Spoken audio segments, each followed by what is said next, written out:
तर मित्रांनो, आज कामत बंदरामध्ये आपण आलो आहोत आणि आपल्या सोबत आहेत ज्यांनी कित्येक वर्ष म्हणजे मी जेव्हापासून गाडी बघायला येतो, गाड्या बघायला लहान असताना तेव्हापासून जे बैलांना थंडा पाजण्याचं जे कार्य आहे ज्यांच्या मार्फत केलं होतं ते म्हणजे आमचे एकच वाडगाववाले. काका, नाव काय तुमचं? यशवंत गोपाल पाटील. आणि किती वर्ष आपण 80 सालापासून मी धंदा करते हा बैलगाडीमध्ये? बैलगाडीचा थंडा विकण्याचा 80 सालापासून.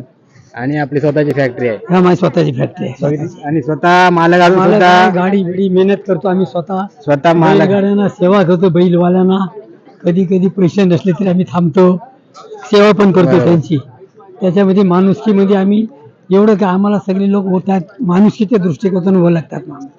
आणि- आणि अडचण असली तर आम्ही थांबतो त्यांची त्याची. बरोबर. आणि बघू शकता स्वतः फॅक्टरीचे मालक आहेत, परंतु जेव्हा काम करण्याची वेळ येते तेव्हा स्वतः ट्रे घेऊन बैलगाडीच्या मागे धावत वर्ष असतात. 65 आहे माझा आता चालू. आणि या वयात मग अजून धंदा करतोय. आणि अजून किती वर्ष अजून आता तुम्ही सांगू शकत आता त्या परमेश्वराच्या हातात किती वर्ष देईल तो त्याच्यावरती अवलंबून. नक्कीच तुमचं एक मोलाचं सहकार्य असतं प्रत्येक बैलगाडी मालकासाठी आणि हो. बैलांसाठी. तर काय सांगाल आपल्या शर्यतीबद्दल एकंदरीत एवढी वर्ष? एवढे वर्ष चांगली गेली, पण 2 वर्ष आमची लॉकडाऊन मध्ये जरा खराब गेली. ती खराब म्हणजे बरेच खराब झाली. धंदा व्यवसाय मोलमजुरी करायला लागली 2 वर्ष आम्हाला लॉकडाऊनला. आणि मग किरकोळ धंदा पण मग चोराटी करायचो आम्ही, अशी अवस्था होती 2 वर्षात. आता चांगलं चाललंय. आता बैलगाड्या लोकांची हाऊस वाढलेली आहे. नवीन नवीन गाड्या आल्या आहेत, नवीन नवीन तरुण मंडळी इकडे ओढलेली आहे. त्याच्यामुळे हाऊस वाढले, गाड्या वाढल्यात, शर्यती वाढल्यात. लोक आणि अलिबाग रायगड या जिल्ह्यामध्ये एवढं फेमस झाले गाड्यांचं काही विचारून सोय नाही.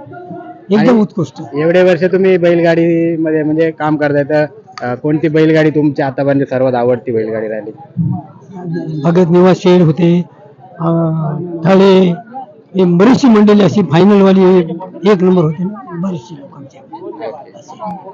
तर तुम्हाला शुभेच्छा देतो की तुमचा हा जो व्यवसाय आहे तो असाच निरंतर चालू राहो आणि बैल मालकांची तुमच्याकडून सेवा अशीच घडत राहो. थँक्यू.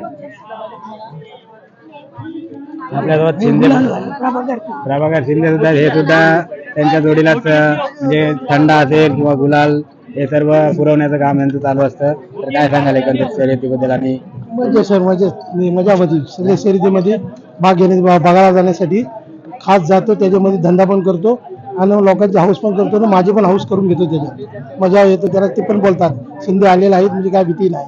थंडा पाण्याची काय पैसे विषयीचे कधी इतराचे पैशात पडत नाही. पैसे विषय काय ठेवीत नाही. राहिलं तरी दुसरे 15 देतात आपल्याला. एवढे लोक आपले चांगले. एखादा त्याला खराब निघाला तरी पण त्याला बोलायचं नाही. एखाद्याला विसरून जातो तू नाही भेटला की मग एखाद्याला भेटला तर सांगतो का नंतर पैसे देईन शिंदे तुम्ही राहू द्या. आम्ही बोलता राहू द्या. मग असं कधी काही कोणी पैसे बोलत नाही आपलं अजूनपर्यंत. आणि अजूनपर्यंत आपल्याला कोण बोललं नाही काय बाबा असं. काय जण बोलतात का जरा गाड्यांमध्ये धावतोस तो व्यवस्थित धाव, गाड्या बिड्या बघून धाव, तुझे हात पाय जपून बाकीचं काय धंद्यासाठी हे करतोस तर कर. अशी पण मला बोलणारी माणसं बरीच आहेत, म्हणजे काळजीपोटी. काळजीपोटी. तुम्हाला सुद्धा शुभेच्छा. तुम्ही सुद्धा असाच आपला व्यवसाय करत राहा. राकेश दादा, शुभेच्छा तुला सुद्धा.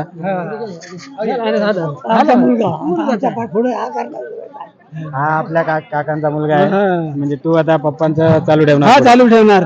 किती आता तू किती वर्ष झालं बिझनेस या व्यवसायामध्ये आहे? 42 वर्ष. म्हणजे आता पुढे तुमचं चालू राहणार. नाव काय तुझं? सचिन यशवंत पाटील, वाडगाव. तर शुभेच्छा तुला. शुभेच्छा. थँक्यू. थँक्यू.